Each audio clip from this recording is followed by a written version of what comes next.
Welcome back. We are joined today by Colonel Lawrence Wilkerson, the former Chief of Staff to the U.S. Secretary of State. Thank you very much for coming back on the program. Good to be with you, Glenn. I always like coming to, where is it again? Norway? Sweden? Same. Well, we have a ceasefire now, at least so we're told. And it appears to be already falling apart. I don't want to be overly pessimistic. It could just be a rough start.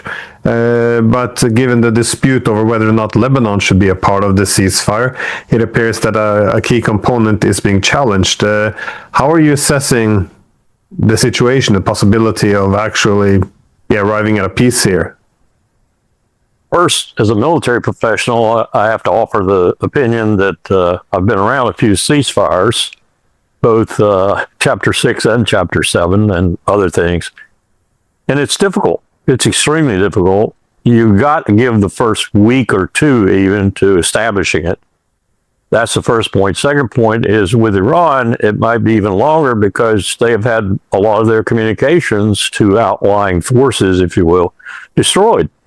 And so it has to be runner, motorcycle, car, whatever that they deliver the messages. So that's the first thing about ceasefires that is demonstrating itself here, possibly.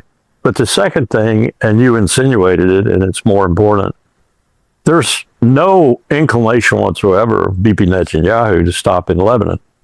Now he is murdering at the rate of 100 or so a day civilians, not Hezbollah fighters, civilians. And it's kind of a mystery as to why he's doing it, other than Hezbollah itself is handing him another defeat, just like it did in 2006. Even his own IDF captains are telling him, this is not good. We're not winning this. So he usually reacts to that sort of message by bombing the bejesus out of everything he can find. In this case, buildings, hotels, dry cleaners, you name it, all over Beirut and the rest of Lebanon. And so you put your finger on what I think is the greatest impediment, and Iran has made that clear. If it's not a ceasefire in Lebanon as well as elsewhere, then the deal's off. Well, I saw that Joe Kent, he reacted to Trump's outburst that perhaps it's time to, well, he didn't say leave NATO, but that's kind of the direction it's going. And Joe Kent tweeted something along the lines that we will leave NATO so we can take the side of Israel when Turkey and Israel eventually, clash in Syria. Well, I guess I have a twofold question. Did you see the United States leaving NATO? And I think NATO now has the most obedient Secretary General ever, and but I guess that's not the main driver here. But will the U.S. leave NATO, I think? And do you think such a clash is possible in which the U.S. would actually, if not fighting the Turks directly, at least, push heavy on the side of Israel? I think NATO's dead. I've said that before. I'll say it again. I think NATO's defunct. It may take a few months, even a couple of years, to die completely so that everyone pronounces it dead and says a prayer over its grave, but it's dead. And Trump might not make any formal declaration of that, any formal declaration of the United States leaving NATO. He's not that kind of guy. He's not definitive. He's mercurial and he's wishy-washy. And it's very difficult to get a really cogent statement out of him, even more difficult today than it was in the past. So I don't think that'll be formal in that sense, but it'll certainly happen. It's a fait accompli, I think, already. Ukraine has put the dagger in its heart, but the dagger was already there when we stiffed Russia after George H.W. Bush and didn't follow up on our promises to essentially allow Russia into Europe. Every president after that, in his own way, starting with Bill Clinton and 78 days of bombing, paid to that promise. So that's that. The other aspect is Erdogan or whomever might take over for him, Fidan or whomever, in Turkey, is not stupid enough to make an enemy in your face of the United States at this particular juncture. were he to be antagonistic to Washington from a distance, as it were, I could buy that on certain issues like the Kurds and Syria and Israel eventually. But I don't see any burgeoning relationship between Israel other than an antagonistic one. And if we come off of Israel, which I think we are going to do, remember, I think Israel's our tool, not the other way around, in the very near future, possibly within the next 18 to 24 months, either as a force majeure move away or a pronounced and solid, we're through with you move away. I think we're going to. And that's going to really disturb a lot of these billionaires who've been placing their bets on this relationship and pumping money into the Congress and the presidency and elsewhere in the country, trying to persuade everyone that they can that Israel is essential to the U.S.'s defense in Southwest Asia. At one point it was, but now we're leaving. Mark my words, we're leaving. We are either going to go back to offshore balancing, which we never should have abandoned it, or we're just going to leave and not even do offshore balancing because we, frankly, are getting limited in our maritime assets, and our maritime assets are getting increasingly dated. Take our carriers, for example, which have shown their vulnerability in this conflict. They will not get any closer than that, what we call in the Pacific, the 1,000-mile line. That's the reality of carriers in this world of drones and high-speed missiles. So we're seeing a transformation that's taking place in a number of stages on a number of levels now with this war in Southwest Asia, which incidentally, which is what a lot of people like General Van Riper, who did the Millennium Challenge war game in 2002, I think it was, maybe 3, and others who have studied this situation have predicted that this essentially would be, one, the end of the U.S. presence on the ground anyway, in any significant way, in Southwest Asia, in the Levant even, in North Africa even, and it would be the end of eventually Israel as a Jewish state in the Levant. It could prosper as a democracy were it to be able to achieve that.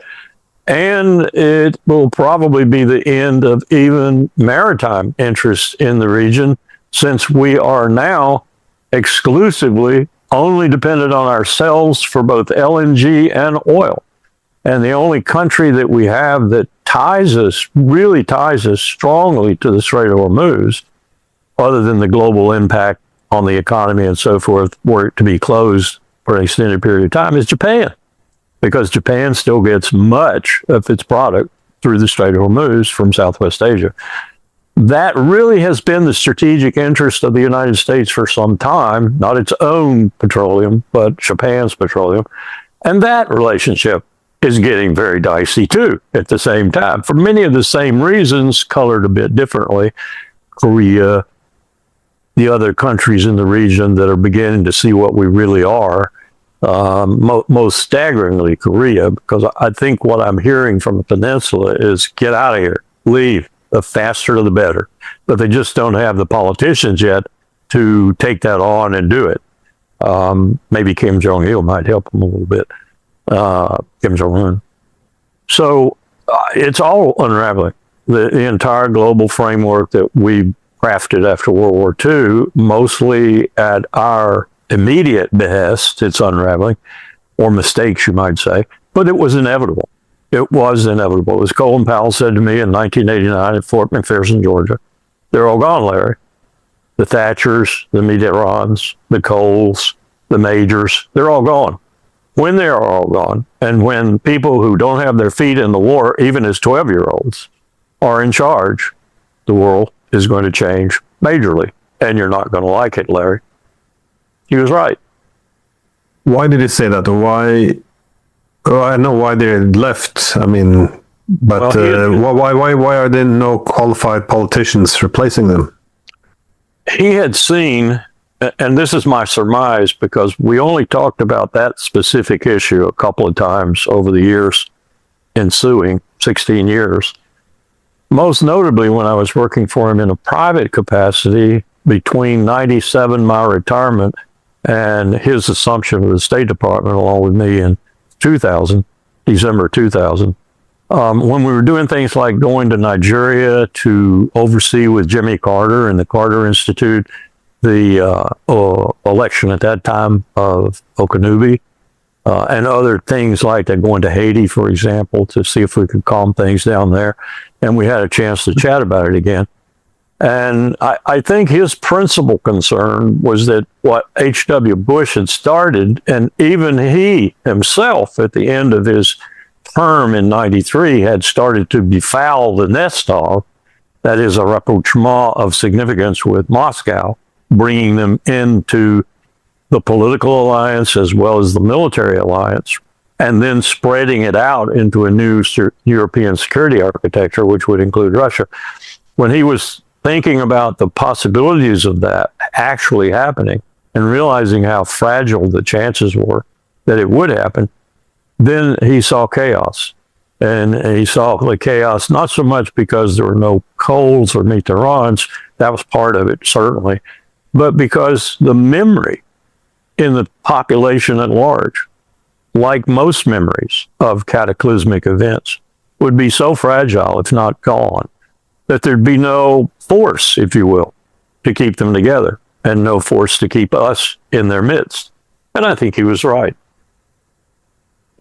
So across, NATO, we're fragmenting. As you said, NATO is dead in East Asia, be it South Korea, Japan, Taiwan. They're beginning to reconsider some of this alliance system.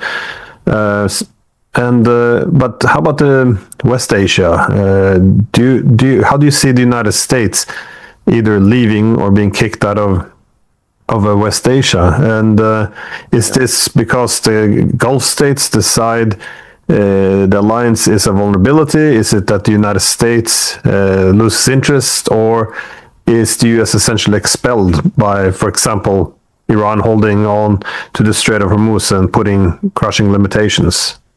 That's a huge question, and I don't want to conflate Southwest Asia with West Asia in general. And by that, I simply mean I don't want to conflate what's happening in Iran and what is going to force us out of our ground positions in the Arab countries, and possibly Egypt too. I suspect Egypt. I suspect they're going to get tired of us too. And we may get tired of giving them the $3.6 billion every year just to get them to keep the peace treaty with Israel. After all, if there's no Israel to keep the peace treaty with, there won't be any money for the Egyptians, no matter who's there, Sisi or whatever. But I think it's different as you go north. You start with Turkey. You have to throw Afghanistan in there, Pakistan in there, of course. You have to throw Western India in there because Western India is very different from Eastern India. You have to throw the Caucasus, I think, in there. You have to look at what's happening and what is the principal axis for this inexorable shift of power. And it's the same principal axis that existed when it came the other way, being to the West and made America, if you will. It's going back the other way, and that's the principal axis through Dushanbe, Samarkand, Tashkent, and so forth on into Xinjiang province in China. And I think that's going to make that area extremely important, particularly when all the pipelines that are pumping, under construction, envisioned for construction, are finished, and oil is moving more or less north-south, south-north, rather than east-west, and fueling these economies to the point that they're even greater than they are today. If you look at the economies in Central Asia right now, they are staggeringly successful. It doesn't matter that they have Nazarbayevs and people like that in charge of them, autocrats basically, with golden statues to themselves in the town square. They are very successful. The hotels that we used to equate with Paris and with London, well, sometimes with London, the Ritz and maybe would meet that criteria. And then you look at what's in these cities now, and they don't even compare. These hotels are magnificent, both in their grandiloquence and in the cost of their rooms and the luxury of staying there. Central Asia is sitting on top of enough natural gas and oil at a time when the transition is going to have to take place. Otherwise, we're going to destroy ourselves. But that's 50 to 75 years probably. They're sitting on top of the energy in the world that is most important, not least of which is under the Caspian Sea, if they can ever figure out how to deal with that. So I think those relationships per force are going to have to be maintained. South of there is a different ballgame altogether, and I include in the south of there the southern rim of India. And I include Southwest Asia, because I think China is going to make sure we don't come back once we're out.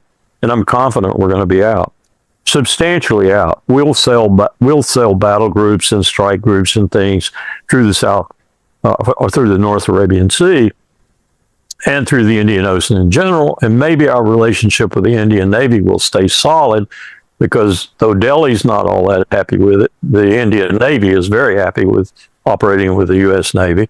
They're learning a lot from it, and the interoperability is growing. That might become so obvious to the civilian leadership in Delhi, though, that it gets curbed considerably. Not to say that India and the United States aren't going to stay fairly close. They are, I think, just because of China, if nothing else. But it's going to be a different world. It's going to be an entirely different world, and we don't seem to recognize that, Glenn. We don't seem to recognize it. And where we do recognize it, we're fighting it tooth and nail. Look at what we just started doing with the Israelis being the lion's share of the bombing. We're bombing the hell out of that railroad that China had finished all the way to the Persian Gulf and was going to come up into the belly of the Caucasus and be its final Southern base road initiative. They're bombing it. They're bombing the bejesus out of it now. Every day they're bombing that railroad. That's not because they want Iran to not have a railroad. That's because they know where that railroad's going. And that railroad will obviate almost immediately in conjunction with the other four, most of which in some way or other debouch into Europe, north, central, south. That railroad will take 60% of the commerce that China now generates, which is probably about 40% of the world's commerce, off the seas, where America has domain, if you will, or thinks it still does, and put it on land. We don't want that. We don't want that at all, any more than those Portuguese wanted it when they did it before some 1,000 years ago and drove the Portuguese off the water, because they were charging too much for commercial shipping. So they built a land route, and the land route was cheaper by quite a margin, and it put the Portuguese out of business. We're going to get put out of business in terms of maritime supremacy, because land is going to be the essence of economic contact. And these pipelines prove it too, running north, south, and east, west. They're not over the water. They're on land. And I think that's where we're going. The Strait of Hormuz, the Strait of Bab el-Mandeb Strait will still be there, and commerce will still be flowing, but not nearly to the extent it is today, because we're going over land, because China is saying we're going over land. I feel like this is the revenge of Halford Mackinder. That is to an extent, the whole concern of the British. Yeah.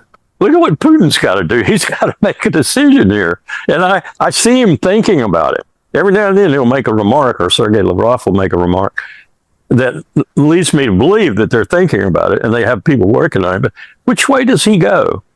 I mean, with the Arctic doing what it's doing right now, and I just read the latest report, man, are we getting sea ice melt 4 or 5 times faster than we thought we would. And that's got its own negative ramifications too. But Russia's got the longest navigable coastline. So all of a sudden, Russia, who didn't have a warm water port, has a coastline that demands maritime power. So he's got to make a choice here.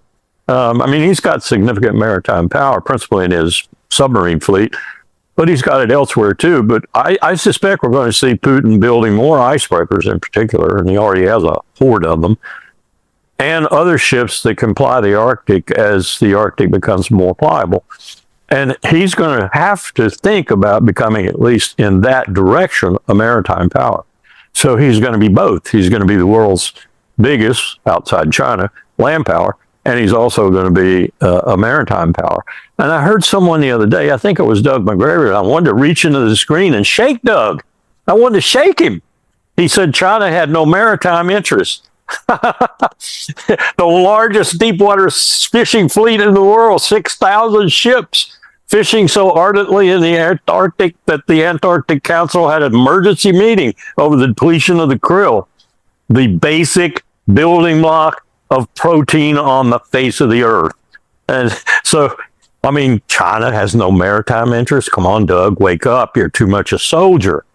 I like Doug, so I'm just saying that because I want to hurl rockets at him. China does have interest in the deep sea, very, very integral interest. We get focused on the South China Sea, the -9 line, Taiwan, and all that crap. Meanwhile, they are fishing all over the world, and they just built the world's state-of-the-art port on the west coast of Peru. And that's maritime. So there is an interest there by that state, which is the magnet of all this change, really, because of its economic power. But Russia's got a decision to make. Do we go both ways? Do we look east and west? Do we look north and south? Do we just remain a major land power, 10 time zones or whatever? Or do we start courting people in the rest of the world? And that explains, I think, why Putin seems to have this incredible affection, that's the wrong term, attraction to Donald Trump, because he's the president, however faultily, of the United States. And Putin doesn't want to destroy that relationship. He's still looking in that direction. And he's looking in the other direction too, and he's looking north. So he's got a real tapestry to deal with. And so far I've seen, I think, the competence in his administration and the people in general, even in the Duma and some, that can handle this. But can we replace Putin, and can we have a leader afterwards who might be even smarter than Putin or better at dealing with all these multiple responsibilities that are falling on Russia now? They are the key geostrategic location outside China, and now that they're tacitly allied with China, they present the world with a tremendous challenge. Europe in a significant way. Europe has to accommodate them and learn to live with them and benefit from that living. It can't fight them. It'll be destroyed if it fights them. It'll destroy itself if it tries to fight them. And that's my big concern about this U.S. approach to China that's all bullets, bayonets, and sanctions. It's stupid. It's just downright stupid. I think unlike the 19th or 20th century, the Chinese and the Russians aren't, even though they are land powers, they're not willing to cede the oceans to the United States. And I think you're right that the Chinese have both the road belt and the road. That is, they're going to focus on the sea as well. But the Russians as well, I think they see their territory is important to tie together the Eurasian continent as east-west, also north-south, especially with this international north-south transportation corridor, which the US and Israel is, as you said, bombing now in Iran. But they also have the ambitions of being a maritime power. You mentioned the Arctic route, of course, but if you look at the way they are flirting with countries like Indonesia, you see that they do have some significant naval aspirations. So they've been a naval power, a real one, since Peter the Great at least, and they intend to remain one. And when they sailed that oil tanker, and I think it made port in Matanzas, Cuba, that was in your face, Donald. In the Monroe Doctrines, the Trump Doctrine, whatever you want to call it what you want, in your face. I'm in Matanzas offloading oil. And also 2 years earlier when they sent Korshkov, the frigate, and all my military mates said, oh, that frigate, that's nothing. That frigate had hypervelocity missiles on it that would sink a U.S. aircraft carrier in a heartbeat. Kirov, I think her name was. And they sent a nuclear attack sub in there too. So the Monroe Doctrine has been dead ever since they did that, if it weren't dead beforehand. So Putin knows what he's doing. He does it selectively. He does it for real fundamental reasons that are positive for him, and I would argue positive for what I'm talking about. You have to accommodate this power shift, not fight it. Because if you fight it, you'll wind up in John Mearsheimer's sandbox with the Thucydides trap. And you'll get beaten. But so will a lot of the world. Well, this is the problem, though, the adjusting to the new world. I think this, for me, this was the first thing I thought about when I read the article by Krauthammer back in 1990 when he wrote about the unipolar moment. He coined the term, because he had a very rational approach, saying, well, so much power is concentrated now. In the future, probably the world will have a multipolar distribution of power, and then we'll embrace that. But it doesn't work like this, because you have leaders who are ideologically committed now to having one center of power, even after realities have changed. Yeah. So it's very difficult for... But, you have some, even Zbigniew Brzezinski, the national security advisor, he wrote almost the Bible on the unipolar moment with the grand chessboard. However, less focus he gets is on his book on the choice. I think it was in 2012 when he recognized that, well, actually the distribution of power is becoming multipolar. America has a choice. It can either accommodate it and carve out, the position as a first among equals. That is a very favorable format for a multipolar world organized by the US, or it can resist it, but then see the rest of the world essentially create a multipolar world in opposition to the US, a balancing, something along BRICS. And, so he took at least some pragmatism with him, but at this point, we already build an ideological structure around us being, the hegemony of the West is the foundation of having peace and stability in the world, So this is, there's no adjusting to reality. Yeah. I mean, people often leave out the human aspect here, assuming. That's also flaw, by the way, in political realism, which both me and Mersheimer belong to. That is, it's often the assumption of the rational state. I think it's not very rational at all. Yeah. So, and they forget people. They don't read. They don't read a lot of poetry. I may be mistaken. John and I have never talked about that. I'd love to talk to him about it. Do you read any poetry, John? Anybody that reads good poetry, and I'm talking about all over the world, from Persia to China to, the English poets who we so tout all the time, usually dwelling in the 18th century, 19th century, 18th century mostly, but if you read poetry and you understand what poetry's power is, then you understand that there's an element to human life that is quite significant that has nothing to do with rationality and everything to do with emotion, human emotion, which is probably one of the most unpredictable things on the face of the earth. You never know when it's going to go up or down or do this or do that. Look at economic crises, for example. Most economists who are worth a damn will tell you that the key to a really deep economic crisis is when the people lose confidence in the system.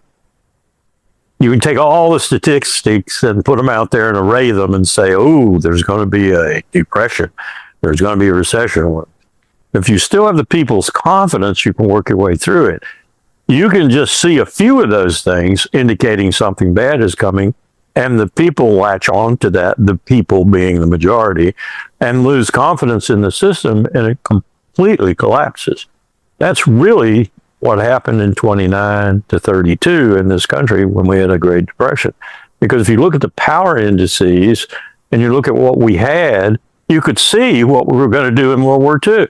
You could see why Yamamoto looked at Pearl Harbor burning, apocryphally or not, but very accurately said, I fear what we've done is awakened a sleeping tiger and filled it with a fearful resolve. He was absolutely right, because he, as a young captain, he'd been in America. He had seen us from New York to California, from Michigan to Texas, and he knew what we were capable of. And that's what we're talking about when we talk about confidence and people doing what they have to do when they have to do it, and doing it more based on emotion than on strategic calculation. Both are necessary, of course. The Mearsheimers and the poets are necessary, but if you forget the poets, you're lost. You're going down. That famous poem by Matthew Arnold, which is not really touted much in the world of literature, except by the real cognoscenti, And those lines at the end of that are he wrote at the end of the 1800s in the Romantic period, and he predicted everything that's happening today. And the poem that's the most emotional in that sense is Dover Beach, where he concludes with, "And we are here as on a darkling plain, swept with confused alarms of struggle and flight, where ignorant armies clash by night." That's where we are. It's where we are today. Of course, he was talking about the Huxley brothers and John Henry Cardinal Newman, religion dying in the world and science taking over. But aren't we looking at the same thing today in different clothing? Pete Hegseth is trying to bring religion back, just like John Henry Cardinal Newman did with the Catholic Church. But Newman was a lot smarter than Pete Hegseth. But we're still in this same struggle, at least America is, and it's causing it to taint its foreign policy. Where else do you get someone who calls the Pope's emissary in and chews him out for what Leo said, and essentially tells him, apparently, if it's being reported accurately, and I have sources that tell me it is being reported accurately, sources in the Vatican, that it's accurate, that in fact, we actually suggested we might want to do an avignon on the Pope, you know. We might want to move the Catholic Church to America, like the French did. That's how stupid and ignorant we are today. We're playing in the past with forces that once unleashed are extremely dangerous and difficult to get back in check again. And we have an idiot at the top. And we're in this period that you and I were just discussing, however briefly. And this is not the period where you want an idiot leading the country that's declining against the country that's ascending. You just don't, because then you get what you and Mearsheimer are talking about. Well, I won't attribute it to you, but you get what John's talking about, inevitability of a war, and we're going to lose. We're going to lose big time. My concern is the whole globe is going to lose, because this is going to be nuclear.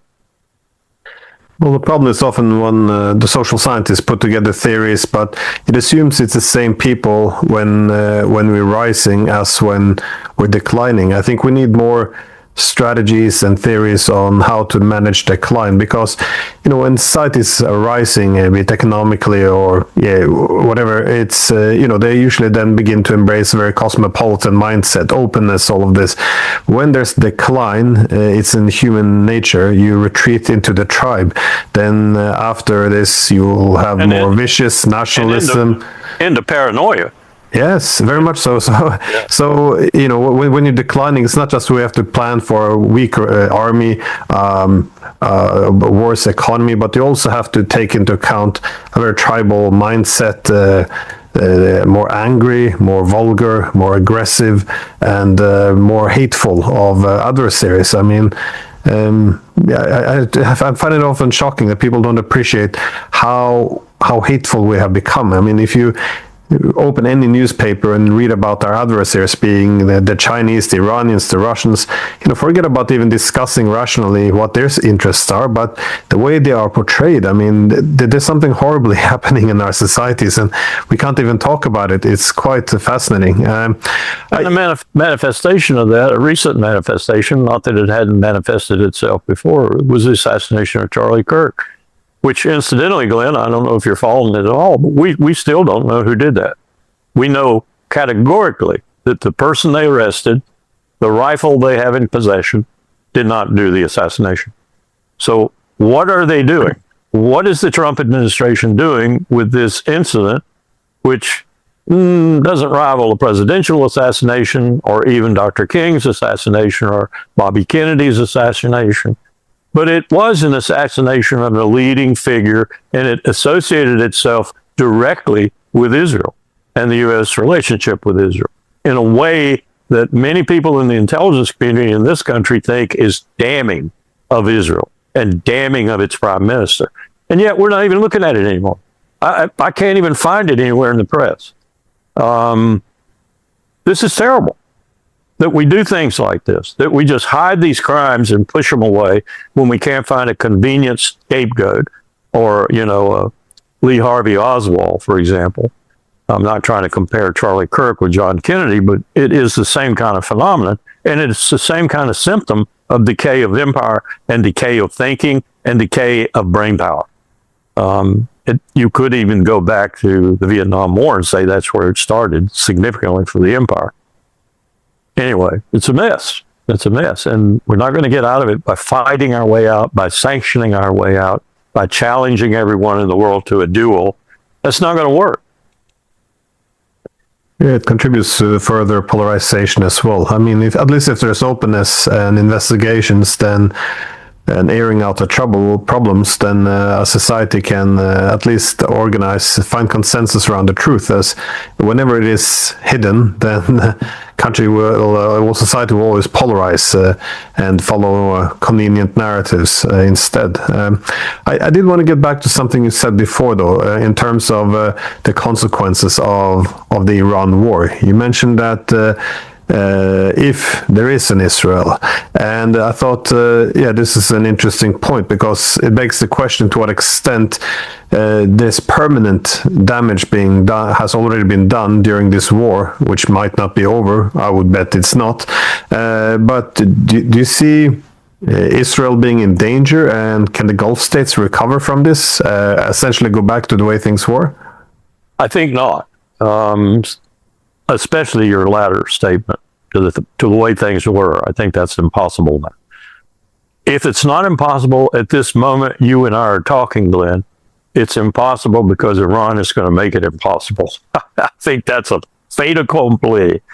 And I think MBS has already shifted the sovereign wealth fund's plans away from Israel and towards Syria instead. In fact, I have it on really good authority that he's already shifted all that investment he was going to make in a pipeline that would run up through northern Saudi Arabia into Israel eventually, Haifa, and then across to Chehan probably. And Israel was going to benefit not only for transshipment fees, but also it was going to get its oil for, now and forever, if you will, from Saudi Arabia that way.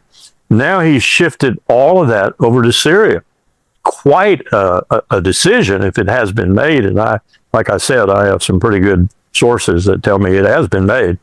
That money's going to go that way now. Well, that's going to dry Israel up unless the United States is prepared to fund all of its petroleum from wherever it might come. And that also includes funding them developing the oil field and gas field they stole in the Mediterranean from the Gazans. It belonged to them, but now they're stealing it from Gaza. And the one that they have in their own territorial water or their own economic zone, I forget which it is, in the extreme eastern Med, and they're stealing Lebanon's. That's one reason he wants to go ahead with Lebanon, because he doesn't want Lebanon ever to recover to the point it could challenge it. This is all going to go to hell in the handbag very shortly because of the moves that are being made by much more powerful countries in the oil and gas markets than Israel. In fact, Israel has no power in those markets at all, except what it can shoot or kill for. And it showed that with Mark Rich and Glencore and all that stealing from Saddam Hussein, stealing from Syria when we had the war with Iraq, the real reason for the war with Iraq. If you've read Gary Vogler's book and also Dennis Fritz's book, Deadly Betrayal, you know that the war was fought for Israel as much as anything else, which is why Israel was pitching for it. So I think their days are very, very numbered. If they were to suddenly shift to find the political oomph and the political will to shift to a one-state solution that included a truly democratic state, since Likud took over, Israel has not been a democracy. That's all a farce. But if they were to shift, and if they were to accommodate, despite the power of the wound, as Yasser Arafat used to say all the time, despite that, if they were to shift and have a real democracy that treated its citizens roughly the same across the spectrum of citizens it would then generate, then Israel could survive, I think. And Palestine could come back in a significant way. The right of return, the return to the 67, all the UN resolutions could be fulfilled. It isn't going to happen because of crooks like Tony Blair and Donald Trump. But that is something that could happen if we can get rid of this detritus that is plaguing us now. These grifters, these money-hungry bastards. If we could get rid of them and get some decent leadership across the board, including in the UN. New Secretary General is desperately needed, and a revamping and revising of the UN Security Council is desperately needed. And the first thing I'd do is kick Britain off. I wouldn't even let Britain be a member of the UN Security Council anymore. They're just there on our toenails, if you will, standing on our toenails and hurting our feet. So if we could do these things, we could do them in a decade, maybe a decade and a half, and we could get the world squared away again, as it were, and maybe at least partially salvage some of our reputation and some of our power in the world that we've twittered away. I don't think it's going to happen. I don't think it's going to happen. No, I saw a comment by Tucker Carlson today in which was arguing that why is it that no president, why is that every single president is more interested in governing the world instead of governing the United States? I thought that was interesting, especially when it came to Trump, because I thought he was the ultimate president who would essentially, say, okay, I will abandon the empire to save the republic. But I haven't seen that in any way. If anything, he seems to be doubling down on the mistakes which he was criticizing when he was in opposition, but then follows the same policies. Which in my international relations book, which kind of focuses on Fred Hartman's The Relations of Nations, which is a terrific book in its 6th edition, it's still a terrific book. Those are small people. People like that are small people. They're the people that throw the rocks in the cogs of international relations. I like that phrase too. Fred used it at Newport at the Naval War College when he was there lecturing. The relations of nations. Not only is it sort of poetic, it also says it better. What are international relations? Well, they're the relations of nations. And one of the first prerogatives of a smart power that it should avail itself of 100% of the time is never have more enemies than you can handle. Look at what we've done. We've created an enemy out of the whole freaking planet.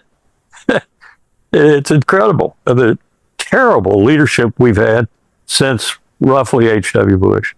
It's probably unprecedented. I can't say that because there were some really poor times in there, but we weren't so hard pressed by international relations and power. But we've had some terrible presidents, probably more terrible ones than great ones. Certainly more terrible ones than the great ones. But we've been damned for a generation here, and we need to get undamned. We've been damned in our Congress. Now we're damned in our Supreme Court too. I was looking at some of the opinions expressed the other day.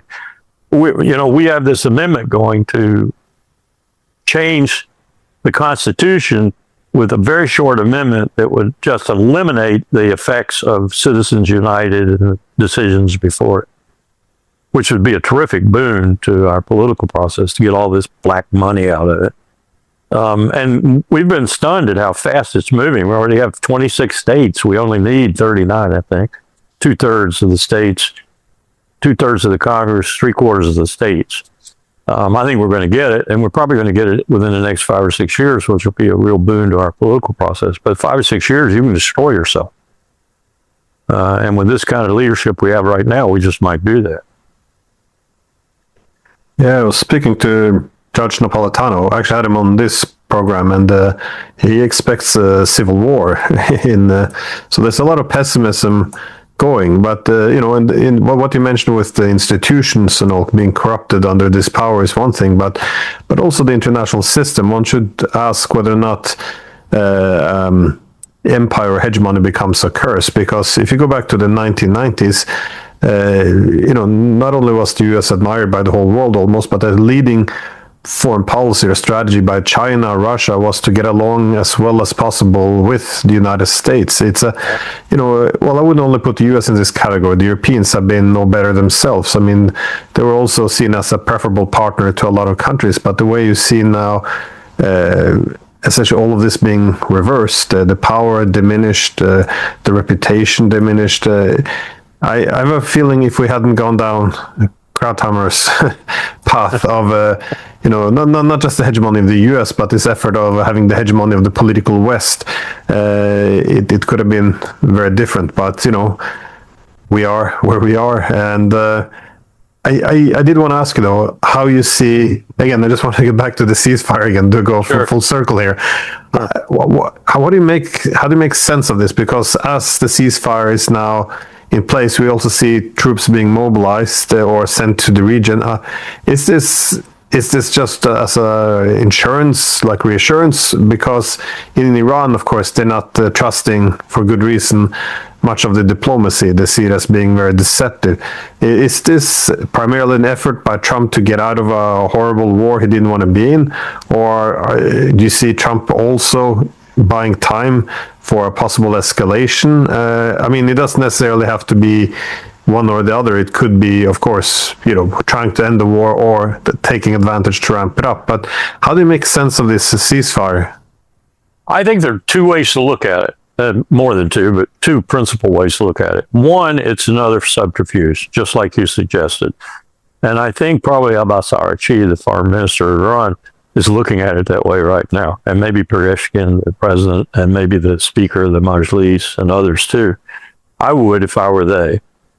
And that is simply to say Netanyahu's objections, strenuous, I'm going to keep my war going in Lebanon, to hell with you and your diplomacy, was all orchestrated ahead of time. And he was playing the bad guy, and the guy whose badness would give the impression to the Iranians that this was a genuine effort. And so what we're going to do is 2 or 3 days from now, we're going to blow the hell out of them again. Or maybe even make an assault on the uranium. I think that's what we were doing earlier. By the way, we lost some very expensive aircraft. We lost some people we haven't even reported yet. We lost assets in a way that made us look as stupid, really, Glenn, as stupid militarily as Jimmy Carter's military looked like in, what was it, 78 or whatever, that we pulled off Operation Eagle Claw. And we had the helicopter pick up and run into the C-130 in the desert in Iran, crash and burn and kill 8 or 9 people. This was even dumber than that. So that had to be a shock to old P.D. Hegseth, and a shock, as it was reported, to Trump too. But there doesn't seem to be any dissension there. They're still working together, sadly enough. And so that's one thing that could be happening. We could be trying to lull the Iranians again into something that they think we're going to cease fire, they think we're going to do diplomacy, and we're going to hit them again in whatever way we can. That's one possibility. The other possibility is we're serious about this. We're serious, and Donald Trump finally figured out, after that story broke in the New York Times and elsewhere about how he made his decision to start the war. Bibi was the sole counselor. Everyone else, from General Kane to J.D. Vance to Marco Rubio, Pete Hegseth was a sycophant all the way. But everyone else was cautioning him. And Bibi was saying, just do it. You'll see they'll collapse. They'll collapse. Go ahead and do it. I think that's probably a pretty accurate summary of what the decision-making environment was like.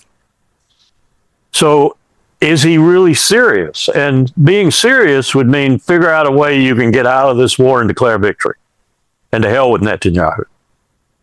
If he's really serious, then we have some hard negotiation ahead of us. And so do the Iranians. I got their 10 points right here. Same 10 points I would have laid out if I were they. Reparations, end of all sanctions, gone from Southwest Asia, all these things. Will that be negotiable? Will they be able to work out something if they do go to genuine diplomacy in Pakistan or wherever they might do it? I think it would if we had a team on our side, led by a president on our side, who were finally serious about stopping a war. But I don't think that's going to happen. I think we're more likely to find a muddle through, or the first thing I described, we're trying to fool them again and strike them in the middle of it, or we'll get somewhere down the road and strike them again, because Trump will get mad and angry and realize he can't negotiate his way out, not in any way that'll look good. And we're coming on the midterms. And right now, all the polls show the Republicans are going to take a shellacking. And I do mean a shellacking. So, I mean, if it's a reasonably free and fair election, which is a question too. If it's an election, period, is a question. So we don't have anything good to look forward to, except maybe in the second possibility, if some success were to be achieved. And meanwhile, Glenn, Hegseth is preacher packing, I call it, old Southern term. You put the good strawberries on the top and the rotten ones on the bottom. He's preacher packing the military in all ranks. He's getting Christian nationalists everywhere he can in the rank structure, so that when time comes for the military to make a decision one way or the other with regard to the elections or whatever, he'll have at least a sizable contingent in the military that'll take his side. Is that the reason behind all the purge, the firing of the general? You see Absolutely. This as being building a Trump-loyal army? Yep. Absolutely. And the way he's recruiting, the states he's recruiting from, the Christian nationalist counties he's recruiting from, the evangelical base he's recruiting from, the conversions at the end of advanced individual training in the Army, for example. They go to the river and baptize 60 or 70 recruits in the name of Jesus and God. You can't make this stuff up. I mean, this is something. I was watching, you've probably seen this movie, Orlando Bloom sort of grew to maturity in it. It's about the Crusades. Ridley Scott did the movie, and it takes a lot of license with Richard Coeur de Lion and the Crusaders and Saladin and the confrontation between the Crusaders and Saladin on 2 or 3 occasions. One where he takes Jerusalem, of course, and Orlando Bloom is allowed to march the citizens out because he's been such a great fighter and everything. Saladin has respect for him and all. So it's Hollywood. But the times and the customs and the actions of the Crusaders, I think, are very well displayed. They were there for money and profit. They were there for money, profit, and land. Oh, I'm here for the Pope? Where's the Pope? Where's the Pope? Have you got him here with you? Oh, he's not here? I'm here for money and profit and land.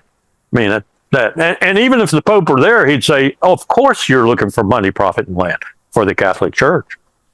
So, Pete Hegseth has this warped interpretation of the Crusades, but that's what he believes. I'm convinced that's what he believes. And when he gets down on his knees and prays in front of the troops and begs them to get down with him and pray, he's serious. He's serious. That's a dangerous man. Well, if this is preparing for, what could essentially become a civil war, it's quite, yes, yeah, quite troubling. But could be a civil war with different segments warring in it. You could have the Christian nationalists, the dominionists, the dispensationalists, and such, looking to achieve Armageddon a little closer to home, and you could have genuine Christians in there who take to the streets or whatever to protest that manipulation of and ultimate denigration of Jesus Christ, because there are some like that who are really getting angry at Hegseth and angry at people like John Hagee sending money to settlers on the West Bank, even now. And there are other people who are getting very, very angry at the MAGA crowd, and some of the MAGA faithful getting very, very angry at the people getting angry with them. So you have the potential for a lot of different people out there on the streets. And we have 400 million guns in this country. More guns than people. It's quite an extraordinary statistic. Some of them were floating across the Canadian border underneath drones. You heard about that one? No. These entrepreneurs up there in Wisconsin and Minnesota, they put 10 or 12 Smith & Wesson P-38s or whatever under a drone in a bag. They only cost maybe $400 or $500 in the U.S. They float them across to a buddy's backyard, drop them in the backyard, pick them up later and sell them in Toronto for $2,000 a piece.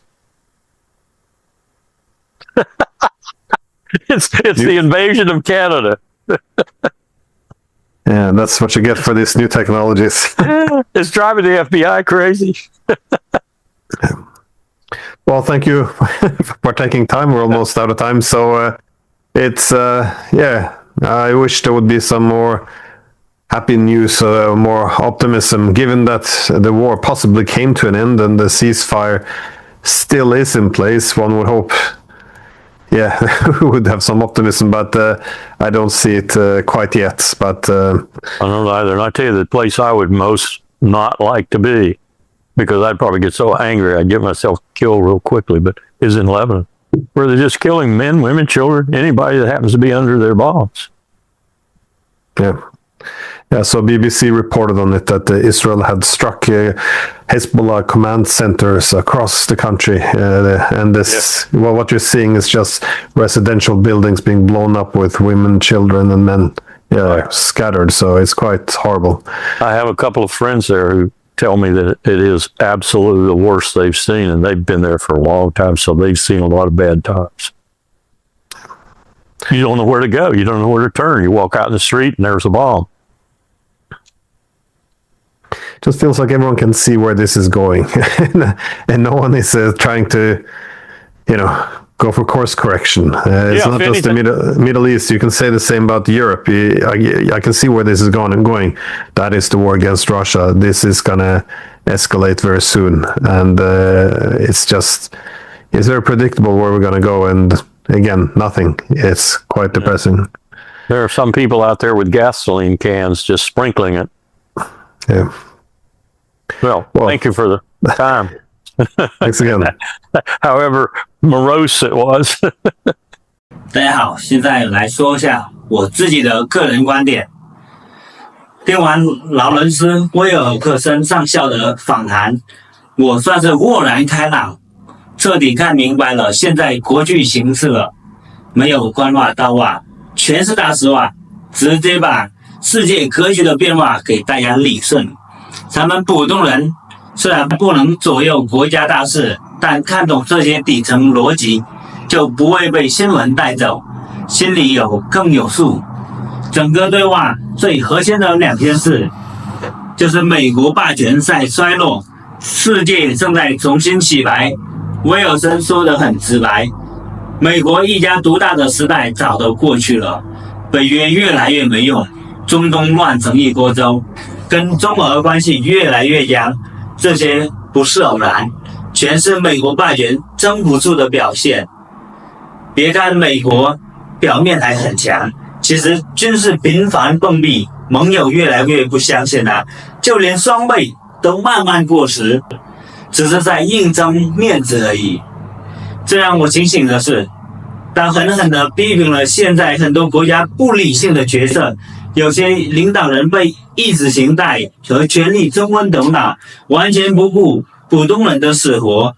比如以色列轰炸平民，美国到处搞制裁，屌中都，看似强硬，其实是在把自己逼到死胡同。